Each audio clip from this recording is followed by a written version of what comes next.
Hi there, welcome to today's video, where we'll be focusing on the decision-making, DM, section of the UCAT. I'm Dr. Sarah Nichols, and if you're aiming to excel in the UCAT, especially with the upcoming changes for 2025, you're in the right place. In this video, we will cover what decision-making is, including the number of questions, time limit, and changes for 2025, the different types of questions you'll encounter in the DM section, a step-by-step walkthrough of a DM question, expert tips on how to answer decision-making questions efficiently and improve your score. And before we jump in, if you're looking for more help with your UCAT prep, don't forget to check out Medic Mind's UCAT courses for tailored support. Stay tuned for an exclusive discount at the end of this video. If you like this video, don't forget to hit that like button, subscribe, and drop any questions or thoughts in the comments below. Let's get started. Section 1. What is decision-making in the UCAT? The decision-making, or DM, section of the UCAT is designed to assess your ability to think logically, evaluate arguments, and make informed decisions, which is crucial in medical practice. It tests how well you can solve problems using information provided and make the best decisions in a variety of scenarios. This section doesn't require any medical knowledge. Instead, it evaluates your logical reasoning, pattern recognition, and decision-making skills. Here's what you need to know about this section. The number of questions. You'll face 35 questions in total. Time. You have 37 minutes to answer all of them, so you'll have just over a minute per question. The timing is tight, so practicing time management is essential. Changes for 2025. For the 2025 UCAT exam, there are a couple of updates that you should be aware of in the decision-making section. As well as the increase in questions and timing, the types of questions are now more diverse, including a stronger emphasis on ethical decision-making and real-world applications such as prioritizing resources in healthcare settings. There is also a slight change in the number of complex multi-step questions, which means you'll need to practice even more with scenarios that involve multiple layers of reasoning.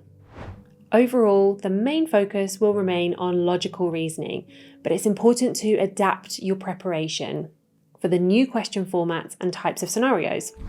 Section 2, types of questions in decision-making.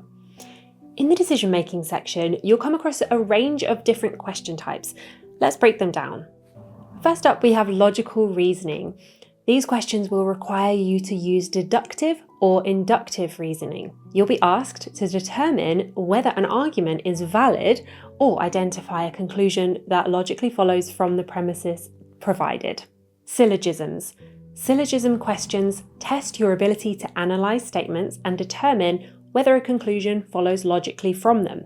For example, if all A are B and C is A, you'll need to determine whether C is B. Venn diagrams. Some questions will give you information that can be represented in a Venn diagram, and you'll need to interpret the diagram to answer the question. Understanding how to quickly interpret and manipulate Venn diagrams is key to doing well in this section. Probability and risk. These questions assess how well you can evaluate probabilities and risks, often in relation to medical or real-world scenarios, where you'll be asked to make judgments about the likelihood of outcomes or events. Data interpretation. In these questions, you'll be provided with tables, graphs, or charts, and you'll have to extract relevant information to make decisions or answer related questions. Section 3. Example walkthrough of a decision-making question. Okay, so now let's go through an example to demonstrate how you should approach a decision-making question. You'll see a logical reasoning question involving mathematics. Have a look at this question. Pause the video and see if you can answer it before we go through how to calculate the answer. So here is the example question. The 100 people on a business trip are men or women. There are 8 more men than women. 50% of all those on the trip are juniors with equal proportions of male and female juniors. How many male juniors are present? 23, 27, 46, or 54? Did you get the answer? Let's go through one way of answering these types of questions.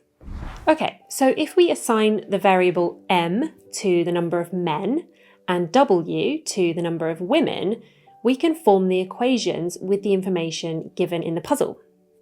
So from the first sentence, we know that m plus w equals 100. From the second sentence, we know that w equals m minus 8, or m equals w plus 8. So adding these equations together, we get 2m plus w equals 100 plus w plus 8. So 2m equals 108.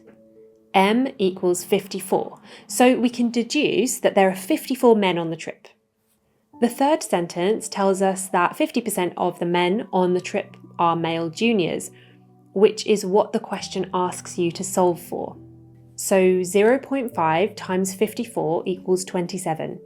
So the correct answer is C. There are 27 male juniors on the trip. Here's a timing tip for you. Look at what the question is asking for and try to eliminate other variables from your equations. This is the most effective way to work, as you'll have less arithmetic to do at the end. Eliminating variables can often be done writing one variable in terms of another. This way, you work with as few variables as necessary. Section 4, how to answer decision-making questions, key tips. So now that we've walked through an example, let's talk about some key strategies for answering decision-making questions. Now, the first strategy is don't overthink it. Decision-making is designed to test your ability to make a decision quickly and logically. Don't spend too much time overthinking each question. If you're unsure, move on and come back to it if time allows. Next, read the question thoroughly. Before answering, make sure you fully understand the scenario and what is being asked. Misinterpreting the question can lead to incorrect answers. Also, look for key information. Focus on the key data points in each scenario. For example, probabilities, risk factors, and critical conditions. Highlight these details to ensure that you base your decision on the right information. Next, practice logical reasoning. Regular practice with logical reasoning and pattern recognition will help you become more efficient and confident in answering these kinds of questions. Use the process of elimination. If you're stuck between two options, use the process of elimination. Narrow down your choices by discarding the most obviously incorrect options. Also, stay calm and manage your time. As with all sections of the UCAT, time management is crucial. Work quickly but methodically, and make sure to leave a few seconds to review your answers at the end.